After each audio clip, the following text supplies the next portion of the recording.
Aqui, a gente bate papo com quem faz a diferença, descobre novos caminhos, compartilha sonhos e hoje você está no SESI Cast.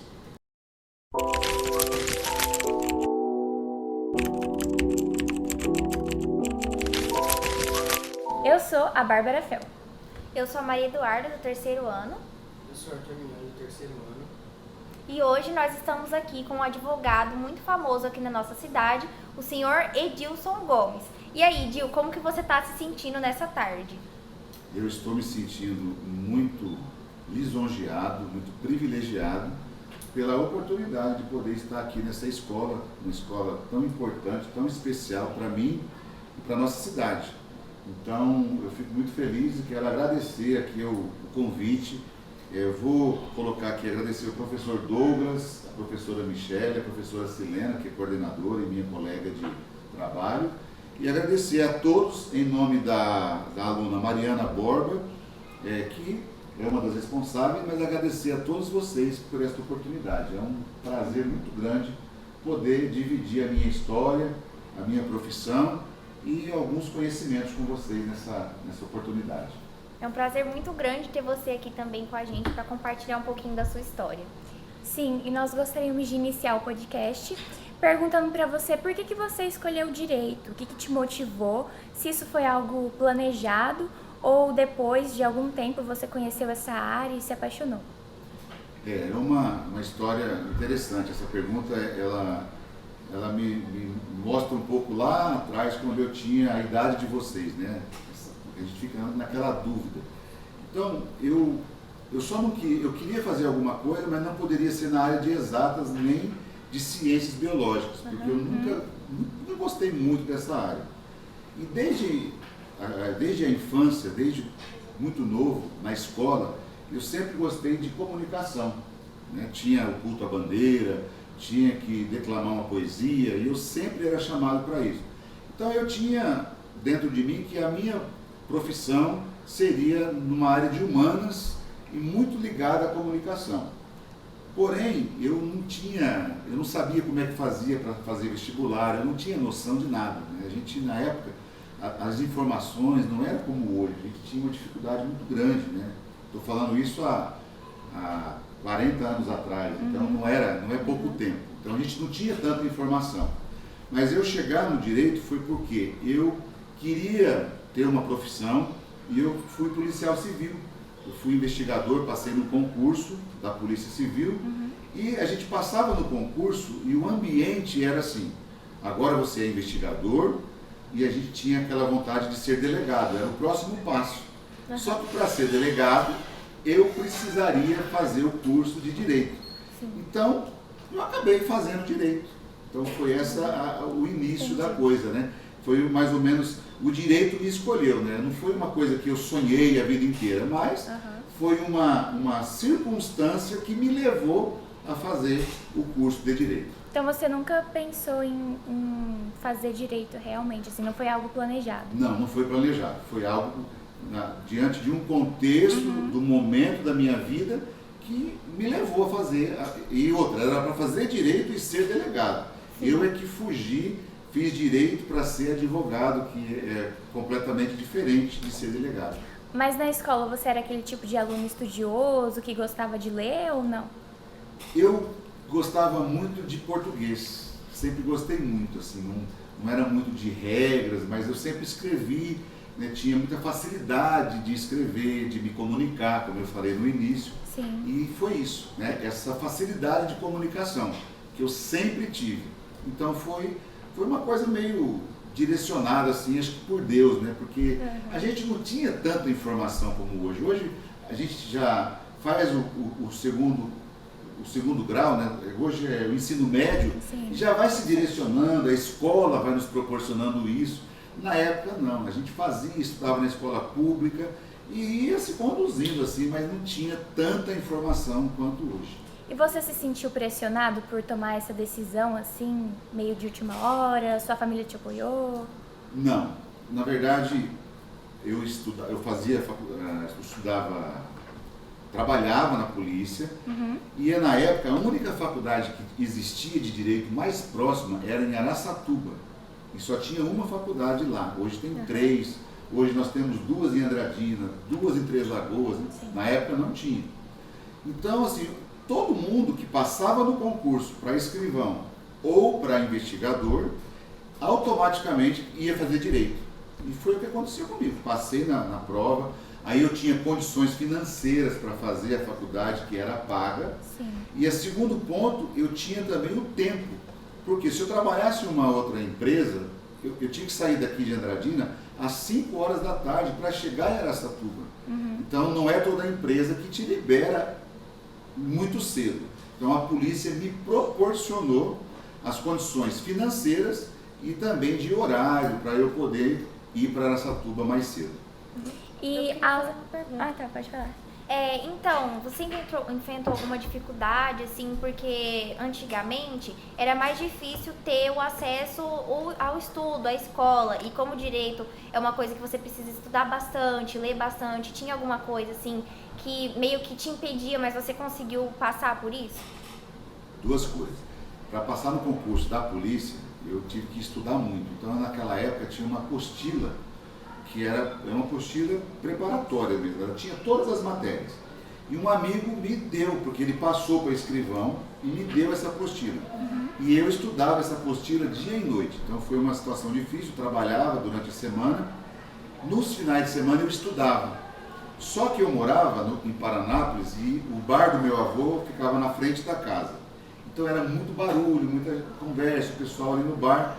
E eu saía da casa do meu avô e ia lá para a escolinha de Paranápolis, pulava um muro porque ela ficava fechada e ali eu estudava. Então foi muito difícil passar na prova. E para entrar na faculdade eu prestei 4 vestibulares, porque naquela época era muito concorrido. Sim. Então eu prestei 1, 2, 3, fiz um cursinho preparatório e aí eu passei. Então foi difícil passar por conta da concorrência, era uma concorrência muito grande, não é como hoje.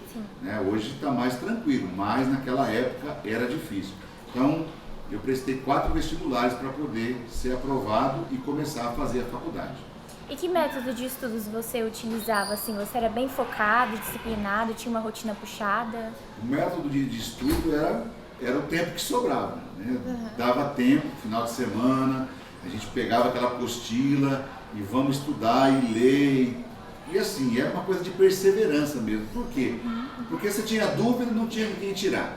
Né? Não tem dúvida. Hoje tem os professores para tirar dúvida, naquela época não tinha. E eu já tinha terminado o colegial, né? Que era o ensino médio. Sim. Então, era assim, você pegar e ler, sabe? Repetir várias vezes. O método era esse, era repetição, sabe? Ler a apostila, terminou, voltava de novo. Era uma coisa meio assim... Até gravar, até gravar, não tinha... É realmente esse decoreba que o pessoal fala. Uma decoreba, sei lá, uma dedicação, uma vontade de passar na prova para ter um emprego melhor, uma segurança, serviço público. É uma mistura de tudo. Aí acabou que você fez faculdade aonde? Eu fiz faculdade em Araçatuba, na faculdade Toledo, que hoje não é mais Toledo, hoje mudou o nome, é um outro grupo, né? Mas era uma faculdade muito famosa na região naquela época, em Araçatuba. E além do direito, você tem outra formação? Eu terminei o direito, depois eu fiz pós-graduação para didática do ensino superior. Eu sempre quis muito dar aula, gostava muito de dar aula, queria dar aula e depois eu fiz mestrado em Bauru. Então eu tenho pós-graduação e tenho mestrado em Direito Constitucional. Eu fiz em Bauru, na instituição Toledo de Ensino também, que é um braço da mesma família dos Toledo, né? Sim. A família Toledo tem Araçatuba, não tem mais, mas tinha Araçatuba, Presidente Prudente e Bauru. Então eu fiz o meu mestrado em Bauru. Só licença. Pra ir pra Bauru, tinha alguma coisa que, tipo, atrapalhava? Não sei se você foi morar lá ou se você tinha que ir, voltar todo dia. Como que era esse processo? O mestrado em Bauru, a gente viajava na sexta, saía daqui na sexta, umas 2 horas da tarde, ia de carro. Depois eu formei um grupo, tinha um amigo em Araçatuba e uma amiga vinha de Jales e a gente se encontrava em Araçatuba. E ali os 3 entravam no carro e nós íamos junto e voltávamos. Depois cada um pegava o seu carro e acabava de chegar. Então tinha aula sexta-noite e sábado de manhã. Depois do almoço a gente voltava e isso foram 2 anos e meio de viagem nesse sentido, para poder fazer o mestrado. Era difícil. O direito é uma área assim, que eu tenho interesse e que eu quero muito fazer. Só que eu fico muito em dúvida assim, qual área atuar, né? Porque é um leque muito grande o direito. Então eu gostaria de fazer 2 perguntas. A primeira é que conselho você daria para essas pessoas além de mim que querem fazer direito? E como deixar essa dúvida de lado, assim, escolher qual área atuar? Eu vou ser bem claro para você. Primeira coisa, você não pode se preocupar com isso agora. Sim. Por quê? Porque primeiro de tudo é passar no vestibular, fazer uma faculdade. Durante o período que você estiver estudando, você vai ter várias disciplinas na área penal, criminal, e você, aos poucos, você vai se identificando. No meu caso, por exemplo, como eu me identifiquei com o penal? Eu sou advogado criminalista. Porque como eu era policial civil, eu não gostava de prender as pessoas. Era uma coisa muito difícil para mim. Então, eu juntei a minha experiência como advogado, como profissional, como investigador de polícia e passei a trabalhar com direito criminal. Mas, por exemplo, para você escolher se você quer ser promotor, juiz, juíza, defensor público, delegado, isso, durante o curso, você vai perceber quais são as áreas do direito que mais vão te chamar a atenção. Às vezes você vai se identificar mais, por exemplo, em advogar, às vezes você vai se identificar mais com a promotoria, ou às vezes juiz. Então isso é uma coisa, eu vou te dar um exemplo assim, na medicina. A pessoa dificilmente entra na medicina, como para fazer medicina, e já sabe se ela vai ser pediatra, se ela vai ser oncologista, se ela vai ser neurologista. Dificilmente a pessoa sabe. Mas estando fazendo o curso, ela aos poucos vai percebendo se ela gosta mais de cirurgia, se ela gosta mais da parte de neurologia. Então isso é durante o curso. Não se preocupe, porque lá você vai perceber o que mais te atrai, o que mais você tem facilidade, para você depois seguir o próximo passo. Um passo de cada vez. E às vezes você pode entrar pensando em uma coisa Exatamente. e sair com a cabeça completamente diferente, querendo outra área. Exatamente. É isso que é importante. Porque nós, quando entramos, a gente tem um monte de coisas na cabeça. Né? O direito ele oferece muitas possibilidades. Você pode fazer os concursos públicos, mas você não, eu quero trabalhar como eu quero ser um advogado. Ah, mas eu quero ser advogado em que área? Você pode ser um advogado da área trabalhista, um advogado da área criminal, um advogado na área previdenciária para questões de aposentadoria. Então tem muitas áreas só para advogado. Não, eu quero ser juiz. Não, mas tem juiz do trabalho, tem juiz federal, tem juiz estadual, entendeu? Então é muita coisa. Sim. Mas ao mesmo tempo, durante o curso, você vai afunilando e aí você vai se identificar. Não, eu quero ser juiz. Então aí você vai seguir para ser juiz. Não, eu acho que eu me dou melhor para ser promotor. Eu tenho um exemplo de uma aluna, eu lecionei na EMS durante 2 anos. E eu tive uma aluna que ela estudava muito. Até que ela começou a passar em concursos durante o curso de Direito. E ela passou em vários concursos. Depois que ela se formou, ela passou para promotora. Estava super feliz, estava trabalhando em Araçatuba, já estava com 2 anos como promotora. E ela resolveu fazer um concurso para juíza. Nossa. E ela foi aprovada para juíza. E aí ela ficou como promotora já aprovada e aprovada como juíza. E olha só que interessante, ela teve a possibilidade de escolher continuar como promotora ou não ser mais promotora e assumir como juíza. Olha a que ponto o estudo e a dedicação te dá as possibilidades. Abre muitas portas. Olha só o que ela conseguiu. Realmente. E aí o que vocês acham? Ela escolheu ficar como promotora ou ela saiu da promotoria e foi ser juíza? Acho que ela foi ser juíza. Vocês acertaram, ela foi ser juíza. Hoje ela é juíza na região de Jales, Santa Fé, eu não sei onde ela está mais. Mas eu tive uma história muito bonita porque quando ela assumiu como juíza, ela era substituta. O substituto, ele fica, por exemplo, um juiz saiu de férias, ele vai lá e fica no lugar daquele juiz. E ela veio cobrir as férias aqui em Andradina, de um juiz que estava de férias. E quando ela veio para Andradina, ela se lembrou de mim e ela pediu para uma advogada, ela perguntou, você conhece o professor Edilson, que é advogado? Ela falou, conheço, nós trabalhamos na prefeitura juntos. E ela falou, se você encontrar com ele, eu não tenho contato dele, mas peça para ele vir aqui ao fórum. E aí essa amiga minha me falou, olha, eu fiz uma audiência, tem uma juíza substituta aqui, disse que foi sua aluna e quer que você vá ao fórum para conversar com ela. E aí eu não imaginei que fosse ela, porque ela não me falou o nome, e eu fui ao fórum, cheguei lá, era ela, a doutora Melissa. E ela saiu do banco dela, da cadeira dela, desceu e veio me dar um grande abraço. E foi uma emoção muito grande, né? Uma aluna, porque eu tive que abonar algumas faltas para ela, porque ela estava trabalhando em Minas Gerais, porque ela foi aprovada num concurso de fiscal de rendas lá, e foi muito emocionante para mim poder encontrá-la. E ela me contou essa história. Eu tinha passado para promotora, mas eu decidi ser juíza, então foi muito bonita essa história. Eu tive a oportunidade de ir visitá-la e ela, depois que ela passou para a juíza. Deve ser uma gratidão muito grande saber que você foi muito importante para que ela chegasse onde ela chegou. É emocionante, assim, não tem palavras. Às vezes eu encontrei um aluno uma vez em São Paulo, na Barra Funda, e eu estava esperando o ônibus para voltar para Andradina e ele voltar para Araçatuba. E ele foi meu aluno. E ele tinha ido para São Paulo para fazer a última prova para delegado de polícia. Então foi outro momento emocionante também, né? Não me recordo se ele foi aprovado ou não, porque eu perdi o contato com ele. Mas é muito interessante isso, né? Você ser professor e depois você encontrar um aluno que está num caminho bom, está galgando ser um juiz, um promotor, é muito bacana, muito legal. E no seu caso, você é advogado criminalista? Eu sou advogado criminalista. Então, para as pessoas entenderem, no direito, como na medicina, o advogado ele pode atuar em várias áreas.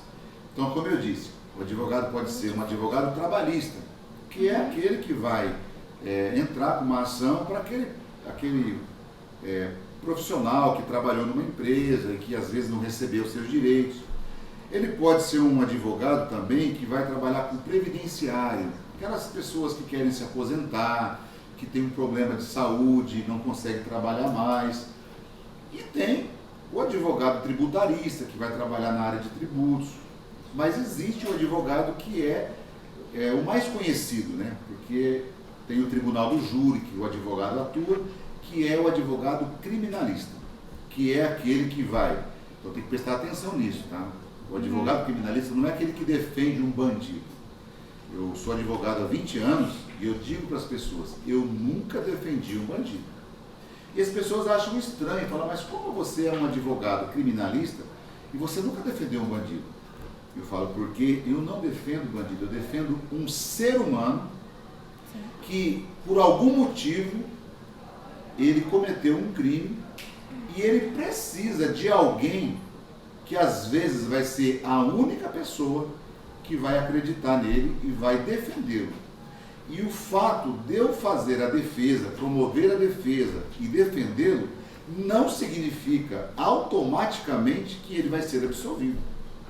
95% dos meus clientes são condenados. As pessoas são condenadas.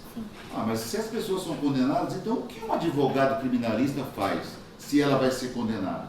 Eu defendo essa pessoa para que ela tenha os seus direitos preservados, para que ela seja tratada com respeito pelo juiz, pelo promotor. Eu não permito que nenhum cliente meu seja maltratado por policial, pelo promotor, pelo juiz.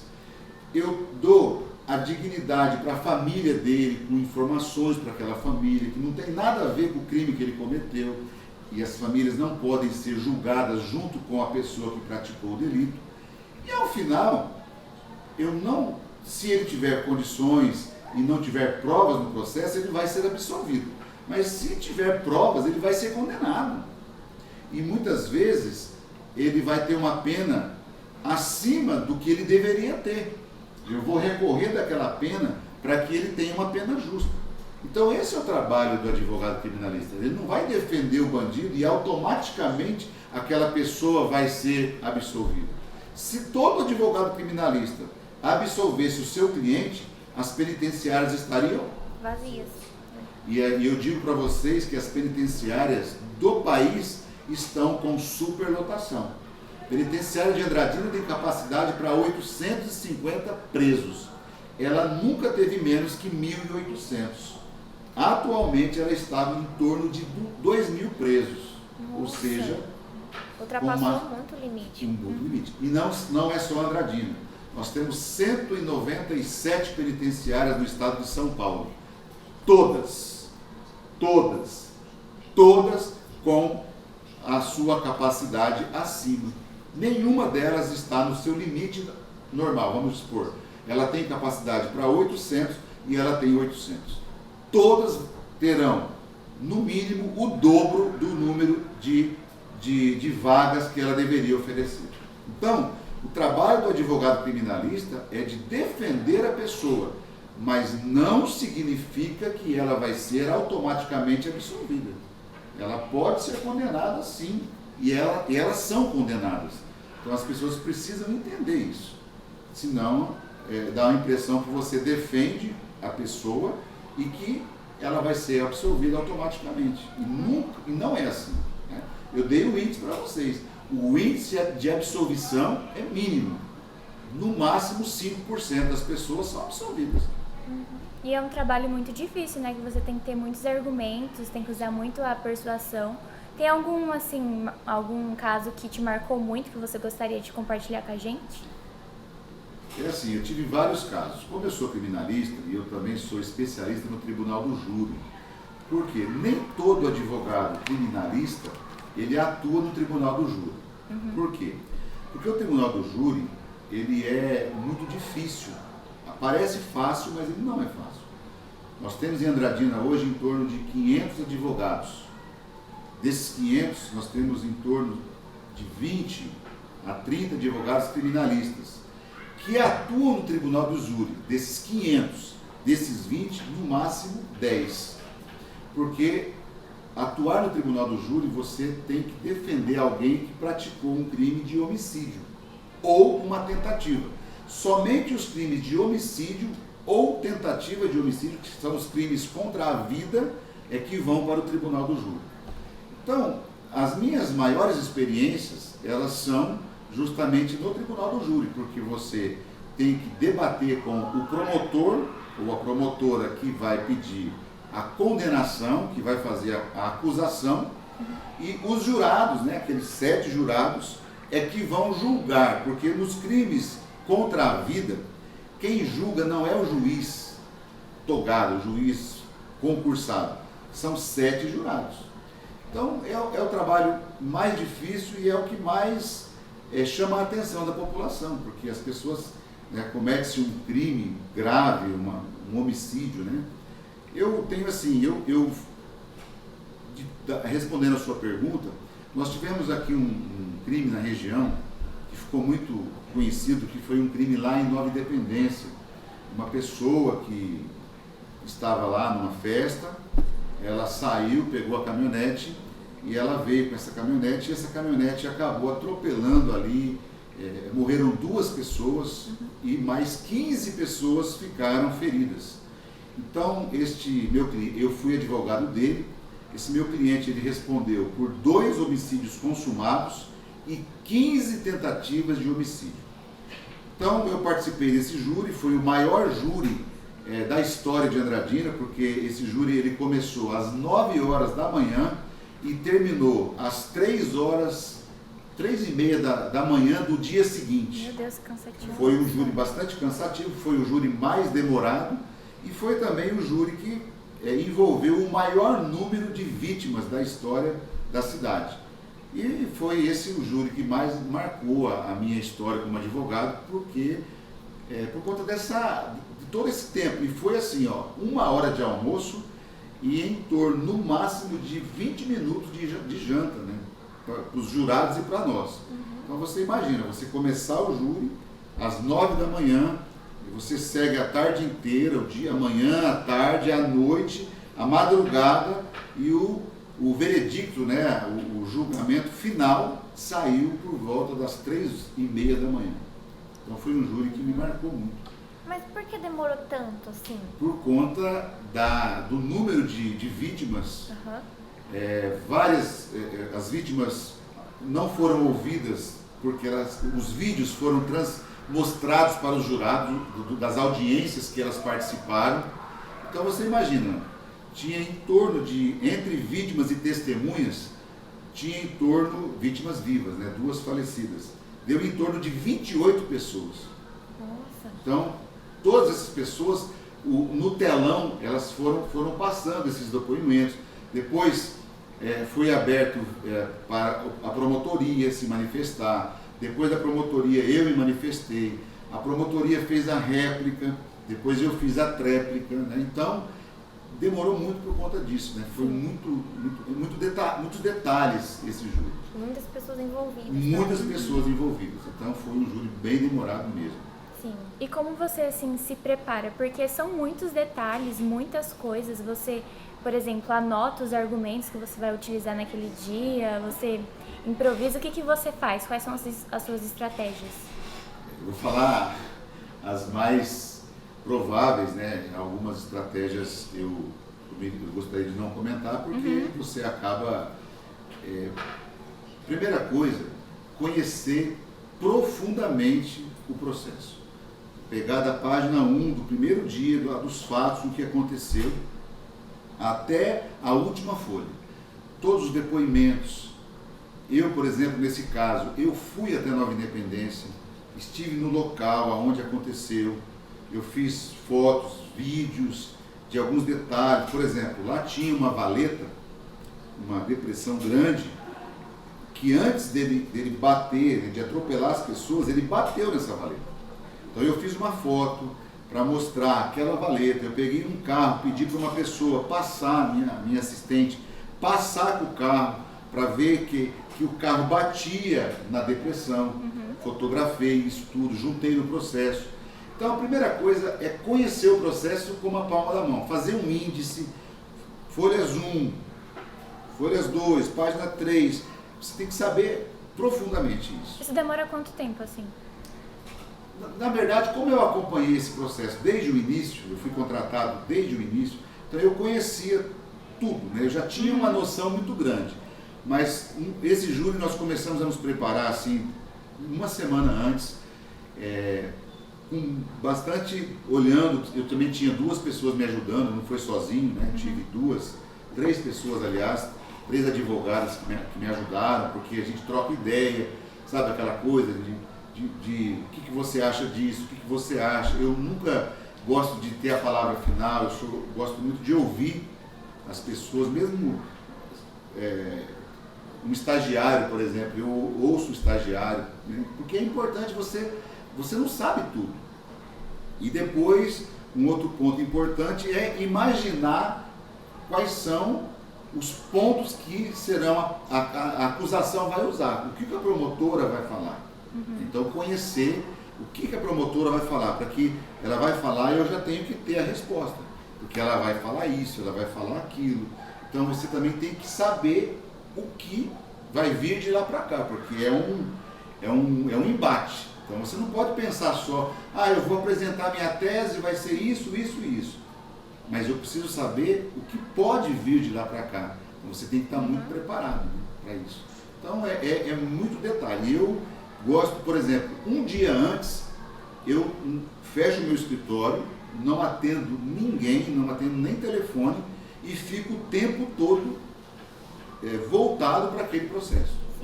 Para estar assim, tudo em mãos, saber tudo que vai acontecer mesmo. Eu sou muito detalhista em relação a isso. E você trabalha com isso há quanto tempo? Praticamente há 15 anos que eu faço, né? Eu hoje faço pouco júri, porque assim, a OAB, ela tem um convênio com a Defensoria Pública. Então, nenhuma pessoa, ela pode responder um processo criminal se não estiver representada por um advogado.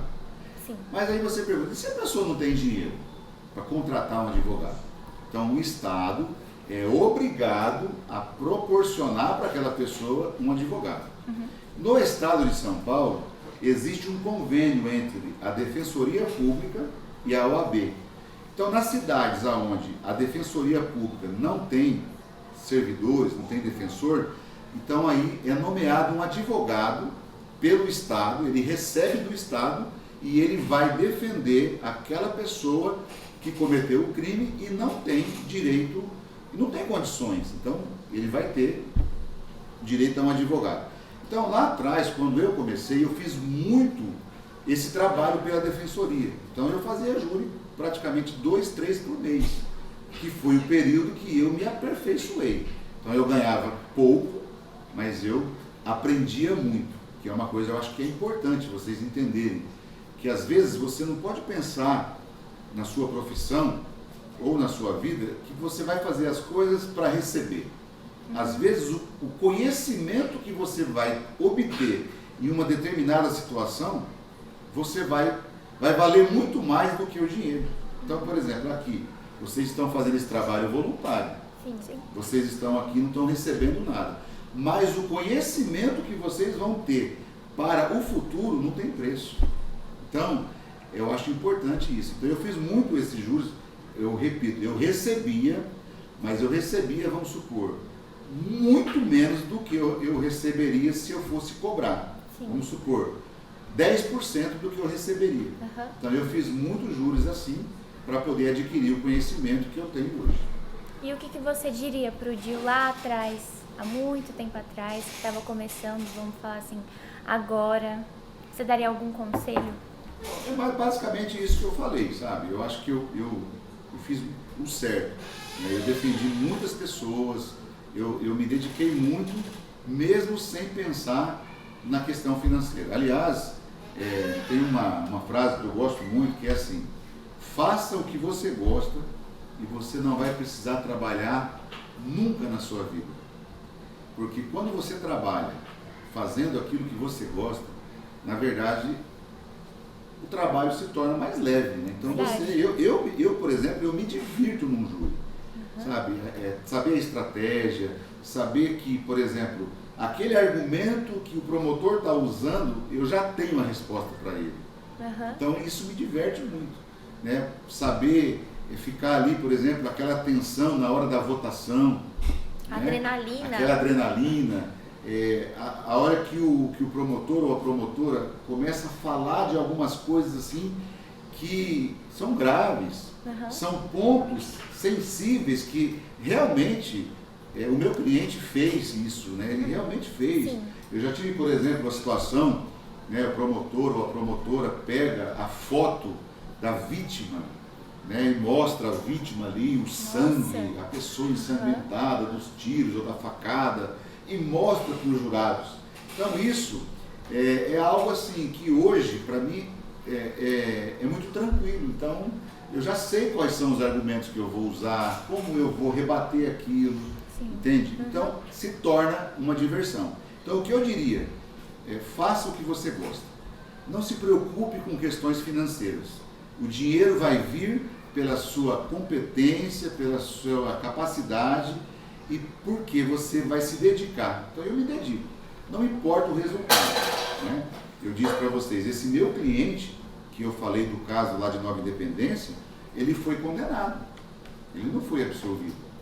Porém, a pena que foi aplicada no caso dele foi uma pena justa.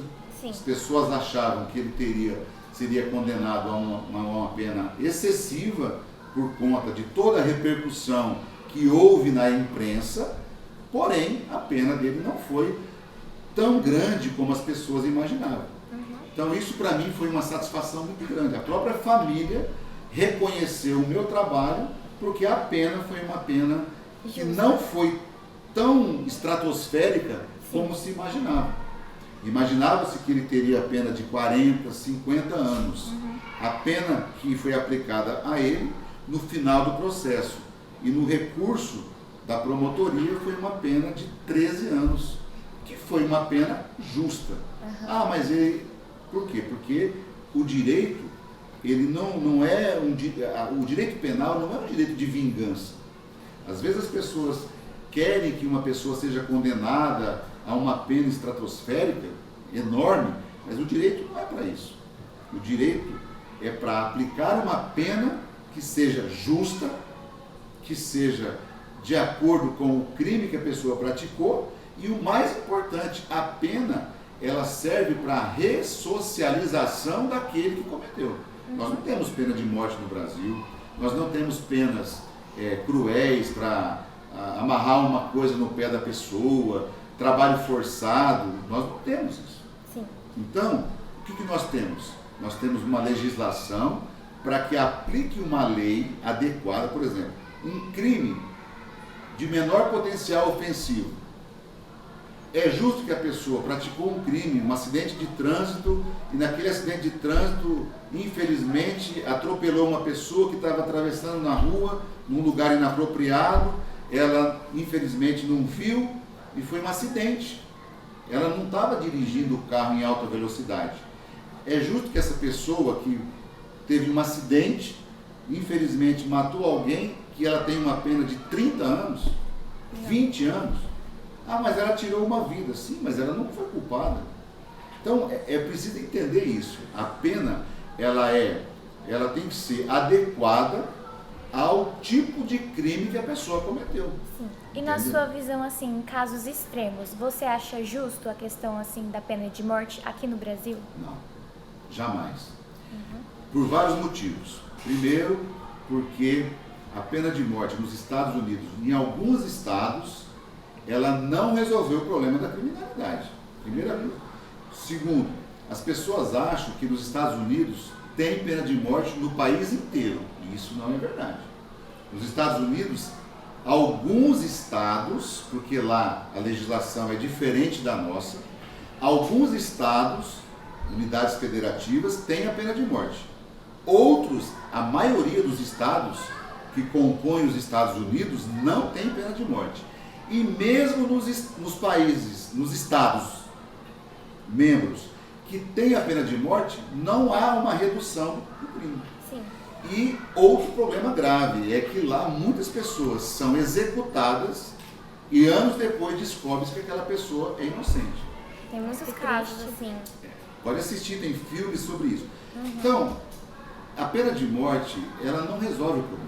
Porque a pessoa que pratica o crime, ela não, na hora que ela está praticando o crime, você acha que a pessoa está com uma arma na mão, ou ela está num momento de ira, de raiva, numa briga, numa discussão, ela vai parar e falar assim, bom, se eu puxar o gatilho, eu vou ter uma pena de morte contra mim, ou eu vou cumprir 40 anos de prisão? Ela não vai pensar isso. A pessoa não sabe. A pessoa que está praticando um tráfico, você acha que ela está praticando um tráfico, ela fala assim, bom, se eu for preso, eu vou pegar... Ela não pensa isso.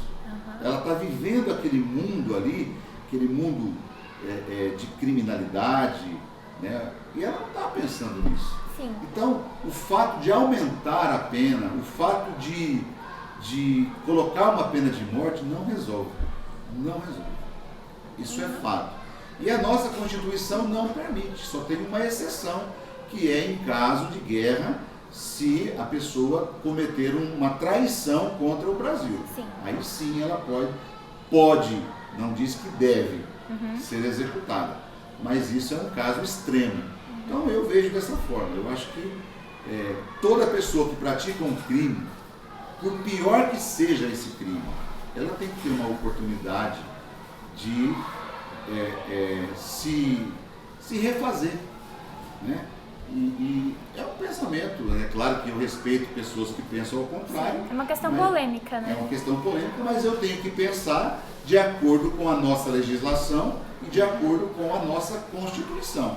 E lá é claro, não é permitido pena de morte e nem penas cruéis, nem maltratar o preso. Né? É isso. Então, uma frase de efeito para essa conversa que a gente teve agora poderia ser direito não é vingança, direito é justiça. O que Sim. você acha? Tem uma frase que eu gosto muito, que inclusive é uma frase de um jurista argentino. Aham.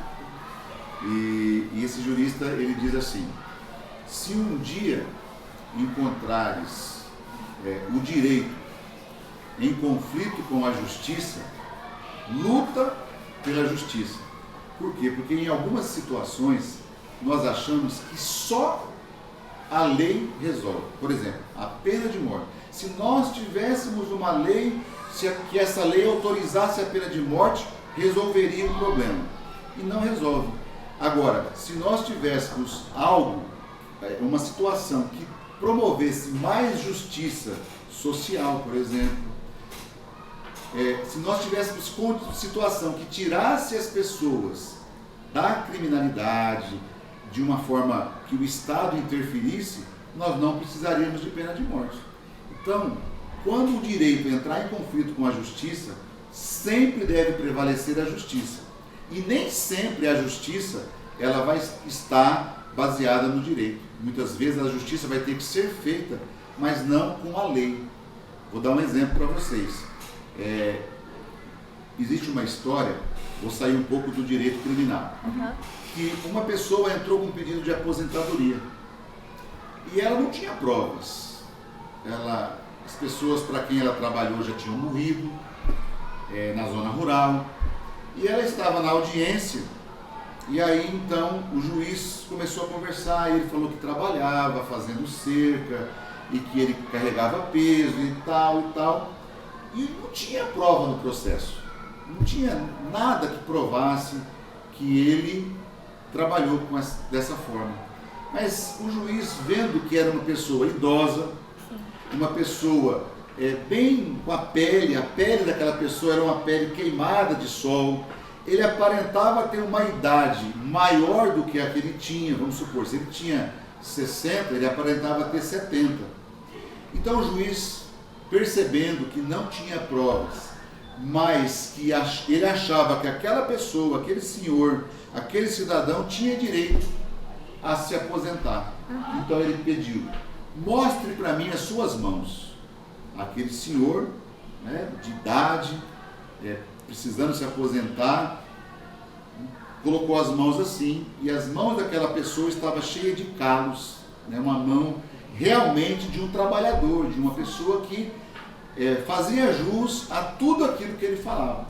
Então aquela prova concreta nas mãos daquela pessoa serviu para o juiz então aposentar aquele senhor. Então perceba isso, que às vezes não é só o direito, mas a justiça. Sim. Pelo direito ele não teria sido aposentado, porque a regra é clara, tem que ter provas. E o processo não tinha provas, mas o juiz encontrou nas mãos daquela pessoa, daquele trabalhador, a prova para fazer justiça. Não estava no processo, mas ele estava vendo com seus próprios olhos que ele fazia jus a ser aposentado. Isso é o direito em conflito com a justiça. Muito Percebeu? interessante. Qual foi o júri assim, mais difícil do senhor defender? Foi esse do indivíduo que atropelou 15 pessoas? Por incrível que pareça, não. A sua pergunta é muito pertinente, porque apesar desse júri, do caso de Nova Independência, que demorou o dia todo e entrou a noite adentro e terminou de madrugada, mas para mim o júri mais difícil que eu fiz foi em Araçatuba. Por vários motivos. Primeiro, porque lá ninguém me conhecia, os jurados não me conheciam. Segundo, porque o caso era gravíssimo. O próprio réu tinha confessado que foi o autor do crime. Meu Deus. Mas haviam provas no processo que deixavam em dúvida a própria confissão do acusado. Tinham várias provas, várias situações que a polícia investigou várias pessoas. A polícia tinha investigado 6 pessoas. E dentre essas 6, todas elas poderiam ter cometido o crime. Sim. Porém, este foi o único que tinha confessado. Mas ele confessou numa situação muito difícil. Ele tinha sido encontrado em outro estado, ele estava drogado nessa noite, e ele então falou, não, eu realmente pratiquei o crime lá, porque eles puxaram a ficha dele, e ele falou, não, fui eu mesmo e tal. Por quê? Porque ele estava achando que poderiam agredi-lo, ele estava em outro estado e tal. Bom, ele foi transferido para Andradina, e aqui ele achou um cartão meu, que ele ia ser julgado. E aí ele entrou em contato com a família me contratou para eu defendê-lo, e eu fui, conversei com ele, ele falou, doutor, tem dúvidas no processo, né? Eu não vou dizer se foi ele ou não, né? Mas ele falou, tem várias dúvidas. Aí eu fui, estudei o processo, e realmente, ainda que tivesse confessado o crime, tinha muitas provas que levavam para outros suspeitos. E eu defendi a negativa de autoria. Mesmo que ele tivesse confessado, eu fui pontuando aos jurados de que havia uma dúvida. E vocês sabem que no direito, se houver dúvida, essa dúvida deve favorecer o réu. Nenhum réu, quer dizer, se houver a mínima dúvida, o réu deve ser absolvido. E eu consegui mostrar para aqueles jurados, numa cidade maior do que Andradina, eu não conhecia aqueles jurados, mas eles acreditaram, eles confiaram na minha tese, na minha forma de trabalhar, e eles absolveram o meu cliente. Foi foi o mais difícil.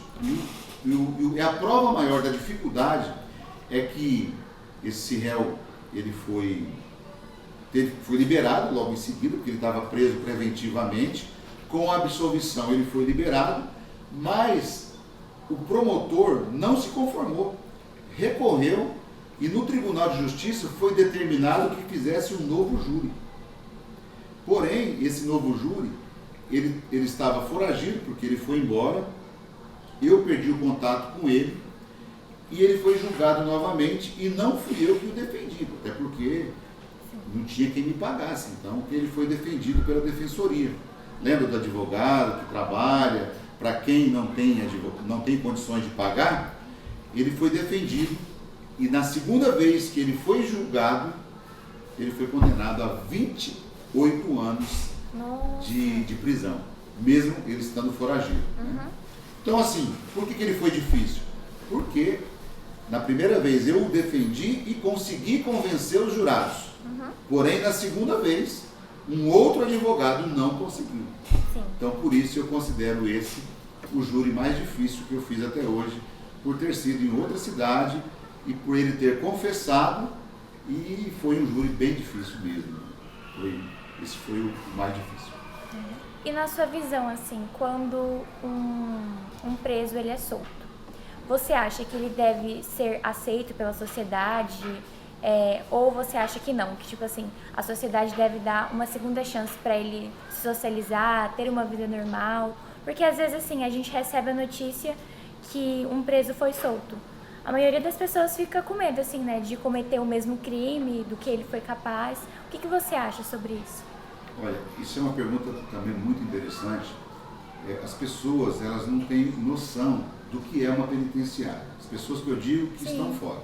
Então, a pessoa acha que a pessoa, ao que cometeu um crime, vai ser preso, e lá é um spa, é um hotel 5 estrelas. Ela acha que ele, estando na penitenciária, é um hotel, né? Ele vai ter o apartamento dele, e não é assim. A penitenciária, seja ela qual for, ela é um lugar muito complicado. A convivência entre os próprios sentenciados é difícil. As penitenciárias, elas têm facções que comandam a parte interna, não a parte externa. Sim. A parte externa quem coordena é o diretor, os funcionários, mas entre eles existem regras, e regras graves. Para você ter uma noção de uma regra que eu vou te falar, no dia da visita, os familiares vão visitar o seu ente querido, o seu sentenciado, a esposa, a mãe, a irmã. Eles ficam no pátio, todos juntos, e cada um tem o seu canto para receber a sua família. Vocês sabiam que nenhum outro outro preso pode olhar para a visita daquele preso? Sim, nossa, eu não sabia. Não pode olhar. A visita entra, o preso que está ali no caminho, ele fica de costas, pode ser a irmã, pode ser a mãe, porque é uma regra deles. Para um sentenciado vir conversar com a visita que está visitando um colega de cela, o colega tem que autorizar. Olha, posso ir lá conversar com a sua família no final de semana? Então, assim, isso é um exemplo que eu estou dando. É muito difícil. As regras, as penitenciárias, elas têm uma dificuldade muito grande entre eles ali. Então, o preso passa por muitas dificuldades lá dentro. Uma grande, mais grave são as mulheres. Eu acompanho as mulheres em Tupi Paulista. Vocês não têm noção, é pior do que a masculina, né? Por que é pior? Você imagina uma mãe que está presa na penitenciária, a família leva o seu filho de 2, 3 anos para visitá-la, ela fica ali uma tarde com o seu filho, e às 5 horas da tarde, quando termina a visita, ela tem que pegar o filho e entregar para os seus familiares para ir embora. A criança não quer ir embora. A criança gruda no pescoço da mãe e é um transtorno. Eu já conversei com pessoas que trabalham lá, eles têm que arrancar à força a criança. Então não é brincadeira uma penitenciária. Bom, mas respondendo a sua pergunta, o preso vai sair de lá. A pergunta é, para onde ele vai?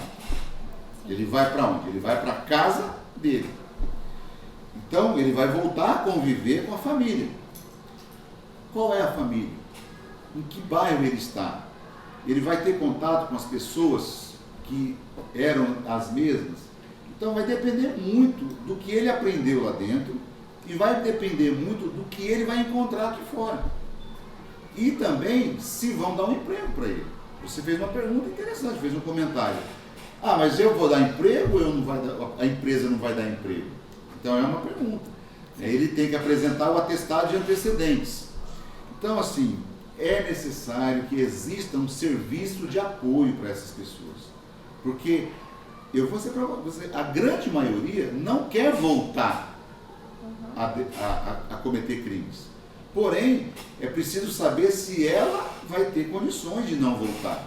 Eu tenho um exemplo de uma pessoa que saiu, ela não tinha para onde ir, a família não era daqui, ela não tinha como voltar para a família de longe, ela ficou perambulando na cidade e um dia ela chegou no meu escritório e bateu a campainha, eu fui lá e ele falou, doutor, eu conheço o senhor atende na penitenciária, eu não estou encontrando trabalho, eu não tenho onde dormir, eu estou ficando na rua e eu quero comer. O senhor pode me providenciar uma comida? Porque eu não arrumo emprego, e acontece muito isso. Então, gente, o que eu digo para você? A pessoa vai se ressocializar como? Depende do trabalho que foi feito na penitenciária. Por exemplo, as pessoas falam assim, o preso tem que trabalhar. Sim, eu também concordo com isso. Aí eu pergunto, a penitenciária dá condições para ele trabalhar? Andradina tem pessoas que trabalham fazendo carvão, costurando bola, tem pessoas que trabalham fazendo na horta, tem pessoas que trabalham fazendo cadeiras, não sei se vocês sabiam, mas tem 300 vagas. Quantos presos que tem em Andradina? 2.000. Então, a sociedade quer que o preso trabalhe, o preso quer trabalhar, porque a cada 3 dias de trabalho ele ganha diminui a pena, mas não tem trabalho para todos os presos. Eu tive cliente que ele falava para mim, ele era construtor, e ele pedia, pelo amor de Deus, doutor, eu quero trabalhar, eu não aguento ficar aqui sem fazer nada. Mas não tem vaga. Aonde ele vai trabalhar? Não tem. Então eles têm que ir, arruma, põe ali, tira daqui. Não tem como colocar 200 presos para trabalhar na horta. Não tem como pegar todos os presos para costurar bola. Entende? Então, assim, é preciso separar os presos. Por exemplo, você pega um preso que praticou um furto e coloca ele com uma pessoa que tem 50 anos de pena para cumprir. Você pega uma pessoa, uma mulher que estava passando na penitenciária com uma droga para levar lá para dentro, que ela nunca praticou crime, e coloca lá em Tupi Paulista com pessoas que têm 10 anos de pena, 15 anos, 20 anos, que pertencem a uma facção criminosa. Como é que essa pessoa vai ficar? Como é que é o clima lá dentro? Entende? Sim. Então as pessoas não sabem o que acontece lá dentro. Agora, a oportunidade eu sempre vou defender. Todo ser humano precisa de uma oportunidade. Eu sou um exemplo. Eu, quando era jovem, morava em Paranápolis, eu tive a oportunidade de usar droga. Mas eu não fui por conta de família, e a minha família era uma família que me ajudou muito, que me levou para a igreja, me deu uma estrutura. Eu não fui usar drogas, mas eu tive amigos que foram. E aí, eu estou aqui hoje e essa pessoa, entende? Sim. É uma questão de oportunidade, é uma questão também de formação. Eu acho que é isso. Mas, por exemplo, o caso do maníaco do parque, que é uma pessoa que já até foi confirmada que se ele sair, ele vai abusar outras pessoas porque ele realmente tem um problema. Você acha que eles também devem viver em sociedade ou deve, acontecer outro tipo de coisa? Excelente pergunta. Além do maníaco do parque, as pessoas se esquecem, nós temos um outro caso que é o Champinha. Sim. O Champinha é um menor, era menor de idade. Ele praticou um crime gravíssimo, matou um casal, foi preso e pela nossa lei, o Estatuto da Criança e do Adolescente, ele só deveria ficar preso sim, numa casa, né, de uma casa abrigo, né, ele só poderia ficar até os 21 anos. Porém, ele permanece preso até hoje. Por quê? Foram feitos vários exames psiquiátricos e psicológicos e todos os exames dão que ele não tem condições de viver em sociedade. Até hoje ele não foi solto, apesar da lei, e ele ficou preso e continua. Esse caso do maníaco do parque é a mesma coisa. Pelo tanto de crimes que ele cometeu, ele vai ficar preso por no mínimo aí 30, 40 anos, que é o máximo, né, que a nossa lei permite. E nós tivemos um outro caso, que foi o bandido da luz vermelha. Teve um caso um pouco mais antigo, ele ficou muito tempo e depois ele ganhou a liberdade. Ele ficou pouco tempo na rua e ele acabou morrendo, porque a pessoa não sabe conviver na rua, ela não consegue conviver. Né? Tem alguns filmes americanos que mostram isso. Às vezes a pessoa que ficou muito tempo, ela não consegue conviver na rua, ela fica... Né? E outra coisa importante, essas pessoas que têm esse tipo de distúrbio mental, elas são, muitas vezes elas passam por exames rotineiramente para averiguar o seu grau de periculosidade. As pessoas também não sabem disso, mas elas são acompanhadas por pessoas para saber o seu grau de periculosidade, para saber se vão ou não. E não só elas, pessoas que têm penas muito grandes, pessoas que cometeram crimes muito graves, elas passam por um exame criminológico para saber se elas podem ou não sair para a rua. Tem esse detalhe importante. Bom, eu acho que a gente pode ir agora pro ping-pong. Ping-pong é um jogo novo que a gente resolveu introduzir, um jogo de perguntas rápidas. Eu vou fazer uma pergunta para você e você responde com a primeira coisa que vier na sua cabeça. Aí você olha para aquela câmera ali. Sim. Então vamos lá, a primeira pergunta. Um livro que todo mundo deveria ler. Eu vou dizer mas eu preciso dizer dois, porque o primeiro é a Bíblia. Sim. A Bíblia é o livro mais lido de todo o planeta. E eu acredito que independente de religião, independente da sua crença, a pessoa precisa conhecer a Bíblia, a história do povo de Deus, os evangelhos de Jesus e o Novo Testamento. E o segundo livro é O Poder da Ação, de Paulo Vieira. Próxima pergunta, um filme ou uma série que te inspira? Um filme 12 homens e uma sentença, que não poderia deixar, como não poderia deixar de ser, é um filme de júri. Esse filme, ele é um filme antigo, ele tem preto e branco e tem colorido. Eu sugiro que assistam o preto e branco. Vale a pena quem quer fazer direito, e não só para quem quer fazer direito, mas vale a pena. Eu estou respondendo demorando um pouco, né? Mas tá bom. 12 homens e uma sentença. Agora, próxima, uma frase que te guia na vida. A tua graça me basta. É uma frase do apóstolo Paulo, quando ele se refere a Deus, e eu gosto muito dessa frase. A tua graça, Senhor, me basta. Um hobby que te ajuda a relaxar. Um hobby que me ajuda a relaxar. Eu não tenho um hobby específico, mas estar aqui com vocês, por exemplo, me comunicando, estar fazendo uma palestra, por exemplo, eu gosto muito. Mas falando de hobby mesmo, é estar bem tranquilo, em casa, sabe, de bermuda, sem fazer nada. Um sonho que você ainda quer realizar. Eu quero conhecer muitos lugares no mundo. Eu tenho vontade de viajar muito, então conhecer o mundo. Uma causa pela qual você sempre lutaria. Pela justiça. Eu sempre lutaria pela justiça e para que as pessoas conhecessem a pessoa de Jesus Cristo. Sim. E se você não fosse advogado, o que você seria? Eu seria alguma coisa na área de comunicação. Talvez um jornalista, talvez um apresentador de TV, alguma coisa na área de comunicação. É isso. Já acabou? Acabou. Não acredito. Agora a gente Agora vai. tá ficando bom. A gente vai pro caso. Eu vou apresentar o caso. Vamos pegar uma aguinha ali, por favor, enquanto isso? Eu vou me preparar para esse caso aí agora, para dar uma resposta para vocês. Desculpa, tá, se eu demorei nas minhas respostas do ping-pong, Não, imagina. mas tranquilo. porque a gente quer sempre explicar. É verdade. Tem que explicar Sempre tem um mesmo. motivo por trás daquilo, né? Vamos lá.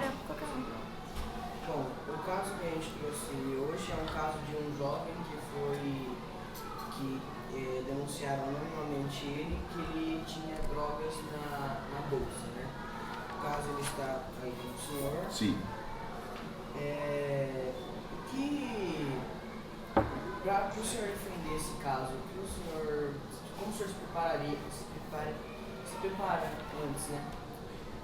É assim, pelo que eu li aqui, então, um jovem, um estudante, está numa escola, numa sala de aula, e alguém denunciou essa pessoa, uma denúncia anônima, e foram lá e encontraram droga, substância entorpecente na bolsa dele.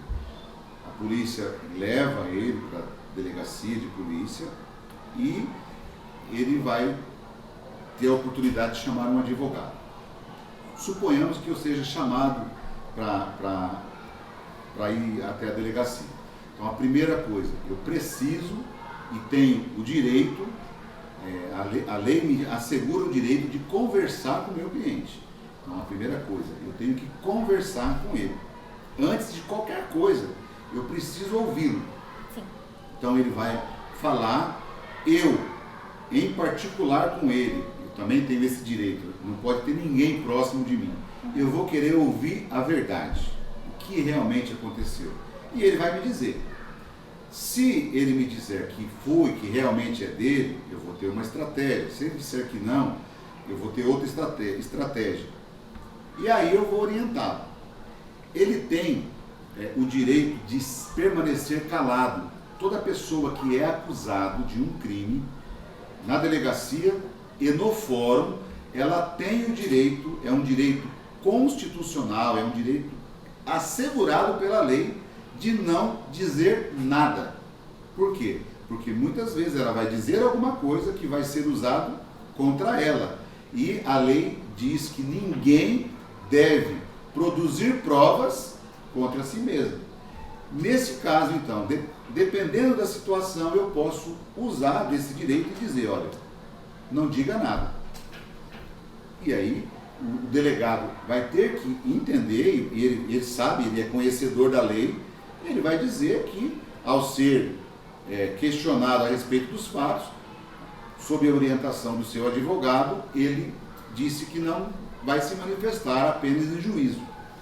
A segunda possibilidade é, se houver condições de produzir uma história, ele contar e tiver coerência, que depois eu possa sustentar aquela versão, vamos dizer, ele é inocente, e ele me deu várias situações, vários elementos na conversa que eu tive com ele, de que realmente ele é inocente. Então eu vou dizer, então vamos falar, você vai dizer a verdade, você vai contar, e você vai, e depois nós vamos, por quê? Porque depois nós vamos produzir as provas.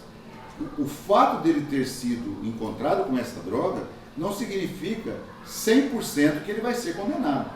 Vai existir um processo que vai apurar, ouvir pessoas, ouvir a diretora, a pessoa que encontrou, essa denúncia anônima, como ela foi feita, enfim, existe uma série de informações que só no final é que ele vai ser condenado. Até porque toda pessoa, por mais grave que seja o crime, ou por mais elementos de provas que existam de que ela praticou um crime, ela só pode ser considerada culpada depois do trânsito em julgado, ou seja, depois que todos os recursos a que ela tiver direito tiverem sido utilizados. Então, toda pessoa que praticou um crime deve ser presumida inocente. Isso que eu faria. Acho que respondi. Sim, muito bem respondido. Aqui ele nega, né, que ele colocou, ele diz que a bolsa dele durante a educação física ficou na sala durante 30 minutos. Ele supõe que alguém tenha colocado a droga, ele fala que a droga não é dele, e na câmera na escola tinha as câmeras de vigilância, né? Mediante esse caso, com a sua experiência, o senhor acha que iria ser condenado ou não? Se, diante dessas informações que você acabou dizendo, aí, vamos lá. Para eu poder dar essa resposta, o que teria nessas câmeras? Será que as câmeras viram alguém entrando na hora da educação física? É uma pergunta. Entrou alguém estranho na escola ou na sala de aula? Então, é isso que eu estou dizendo. Durante o processo é que vai chegar a uma conclusão. De imediato, eu não posso dizer. Por quê? Porque eu não sei o que tem nas câmeras. Eu não sei quais são as provas. Eu não sei de que forma que chegou essa informação, essa denúncia. Então, é difícil para você falar, vai ser condenado ou vai ser absolvido. E para finalizar, eu vou dar um exemplo que talvez vocês possam talvez pesquisar isso. Nós tivemos um caso gravíssimo há alguns anos atrás, que foi o caso da Suzane von Richthofen. Ela foi acusada de ter ajudado o namorado dela, Daniel Cravinhos, né, e o irmão, a matar os seus pais. Estavam dormindo e tal. Veja, toda a imprensa afirmava, e todas as provas levavam a que ela realmente participou do crime. Todas as provas, tudo levava, a imprensa falava isso. E aí eu digo para vocês sabiam que no dia do júri, no tribunal do júri, em que ela foi julgada, na hora em que foram colher os votos dos 7 jurados, por um voto ela não foi absolvida? Mesmo diante de todas as informações. Ela teve 3 votos para ser absolvida e 4 votos para ser condenada. Se esses 4, uma pessoa tivesse votado a favor da absolvição, ela teria sido absolvida. Ou seja, 3 pessoas ficaram em dúvidas, no mínimo ficaram em dúvidas, e votaram pela absolvição dela. Vejam, por que isso? Porque a imprensa e as pessoas que não conheciam o processo julgaram a Suzane pela mídia, pelas informações, pela televisão. Os jurados julgaram a Suzane pelas provas que estavam no processo. Isso é muito diferente. Uma coisa é o que a mídia diz. E tem aí os documentários, né? Tem até filme. Tem um filme que mostra a versão deles e mostra a versão dela. Sim. E aí as pessoas ficam em dúvida se ela realmente é culpada ou não. E na dúvida, o réu deve ser absolvido. Então, 3 pessoas, por um voto, por uma pessoa que ficasse em dúvida e votasse para o lado dela, ela seria absolvida. Então a sua pergunta é respondida assim: tudo depende do que está no processo. Se o processo tiver elementos para condenar, ele vai condenar. Eu não falei para você que o meu cliente de Araçatuba disse que tinha sido ele, e mesmo com ele assumindo o crime, ele foi absolvido. Sim. Então, nem sempre a confissão pode fazer com que o réu seja condenado. Em média, mais ou menos, assim, se ele fosse realmente condenado, ele iria a quantos anos de prisão? Esse jovem aí é o seguinte: ele não é condenado a uma prisão normal. Como ele é menor de idade, ele iria para uma fundação casa, no estado de São Paulo é uma fundação casa, e o juiz, se comprovado que ele estava com essa droga, deveria dar em torno aí de 1 ano a 1 ano e meio para que ele ficasse na fundação casa. Porém, durante o período em que ele estiver cumprindo esse período, porque não é prisão, né? É um período em que ele vai ficar lá na fundação casa, ele é submetido a exames pelos psicólogos, né? Se ele não tiver um bom comportamento, ele pode ficar mais tempo. Então é importante ficar registrado isso. Mas em média, 1 ano e meio a 2 anos é o que os juízes fariam. Também dependeria da quantidade de drogas. Aí quanto foi? Aqui não especifica muito bem. 15 gramas. 15 gramas, uma quantidade pequena. Também poderia verificar se, por exemplo, ele é viciado ou não é. Então vejam, são várias possibilidades, né? Então, basicamente é isso. Cada possibilidade poderia aumentar. Sim, por exemplo, a quantidade maior de drogas, ela pode incidir uma pena maior. Se a pessoa é reincidente, a pena é maior. Por quê? Porque a pessoa que comete um crime pela primeira vez, lembra aquela história? Réu primário, bons antecedentes, a justiça vai aplicar uma pena mais branda. Mas a pessoa já é a 3ª vez que ela é presa traficando drogas. Obviamente que a pena vai ser maior e ela não vai ter tantas oportunidades quanto aquela pessoa que praticou o crime pela primeira vez. O que é justo. Sim. Então as pessoas não entendem isso, né? Então é basicamente isso. Eu queria acrescentar uma informação muito importante, só para antes de finalizar, que as pessoas, vocês já ouviram falar na saidinha do Dia dos Pais, Sim. saidinha do Dia das Mães, saidinha do Natal, etc.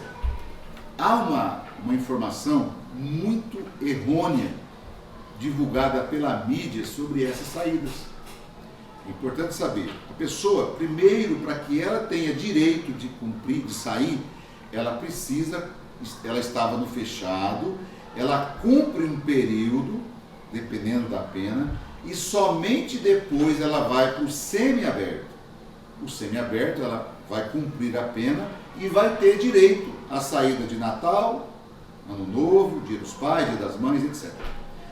E a pessoa não é automático, ela precisa de cumprir vários requisitos. Ela precisa ter um lugar onde ela vai ficar. Ela não pode sair e falar assim, vai ficar onde? Eu vou ficar... Não, ela tem que ter um endereço registrado na penitenciária.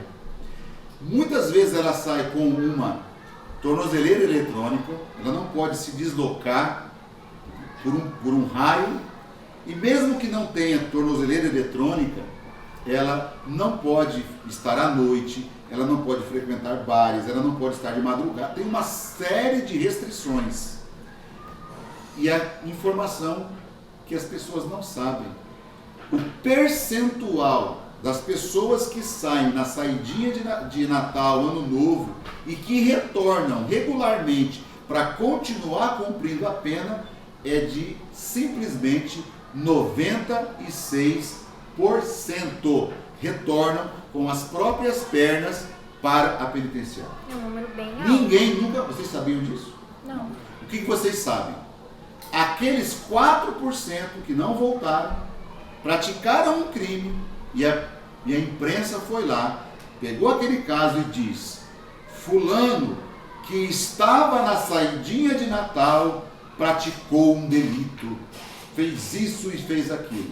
O que faz com que as pessoas entendam que todo mundo que saiu na saidinha de Natal praticou crime. Que todo mundo que saiu no Dia das Mães praticou crime. E isso não é verdade. 96% retorna. Eu tive um cliente, saiu na saidinha agora, semana passada. Hoje eu atendi ele de manhã, lá em Mirandópolis, por videoconferência. Ele voltou no horário normal. Saiu, ficou 4, 5 dias em casa com a família, fez churrasquinho com a família em casa, não saiu para lugar nenhum e depois voltou com as próprias pernas. E vocês não ouvem isso pela justiça, vocês só ouvem que o fulano que estava na saidinha do Natal, do Ano Novo, do Dia das Mães, do Dia dos Pais, praticou um crime. Ninguém foi fazer uma pesquisa para dizer assim: senhor diretor da penitenciária, quantos presos que estavam no semiaberto saíram e quantos por cento retornaram? Eu já tive um caso, um cliente que estava preso em Andradina, saiu na saída do Natal e foi de ônibus para Cuiabá, próximo de Cuiabá. Ele perdeu o ônibus de volta. A mãe pagou uma passagem de avião, na época tinha avião até Araçatuba, ele desceu em Araçatuba, tomou um ônibus e veio para Andradina para chegar a tempo de retornar para a penitenciária. Ninguém fez uma matéria de que esse réu que estava na saidinha no final do ano, a mãe pagou para ele poder voltar. E outra, se ele não volta, ele fica como foragido, e se ele for recapturado, ele não volta mais para o semiaberto. Ele vai voltar para o fechado direto. E aí ele vai ter uma série de problemas, a pena dele vai aumentar, ele vai ter que ficar mais tempo no fechado até ter a oportunidade de novo de voltar para o semiaberto. Então é um problema gravíssimo. Essa questão da mídia é muito interessante, esse ponto que você citou, porque a gente tem muitos filmes, documentários, e assim, na minha visão, parece que muitos brasileiros romantizam isso e vejam assim, esses criminosos como ídolos. A gente vê assim, em muitas penitências, bandido recebendo cartinha de amor, assim. Eu fico muito surpresa, muito indignada com isso, sabe? O que você pensa em relação a isso? Veja, tem dois pontos que você falou. O fato dele receber cartas, isso nós não temos como impedir. E também é uma forma de se comunicar com a família. Então, isso não dá para... Agora, é o que eu digo para você. Os filmes, as matérias, elas romantizam. Eu não disse para você que as pessoas acham que a penitenciária é um hotel 5 estrelas? Uhum. E não é. Então, as pessoas têm pouquíssimas informações. Mas eu vou dar um filme para vocês que eu assisti recentemente. Na época eu não assisti, a minha filha está fazendo psicologia e sugeriram que ela assistisse. Chama-se Carandiru. Assistam esse filme, porque lá eu assisti esse filme. 99% do que eles mostram é a realidade de uma penitenciária. Sim. Assistam lá o Rodrigo Santoro, que ele faz o papel, né, famosíssimo, ele faz o papel de um presidiário. E é muito interessante. Assistam Carandiru, e aí vocês vão entender que a penitenciária romantizada que a mídia divulga não é o Hotel 5 Estrelas que eles mostram para as pessoas. Carandiru é um grande exemplo. Muito obrigado por ter colocado essa questão tanto tudo que é a delegacia, né, como é a Saída temporária.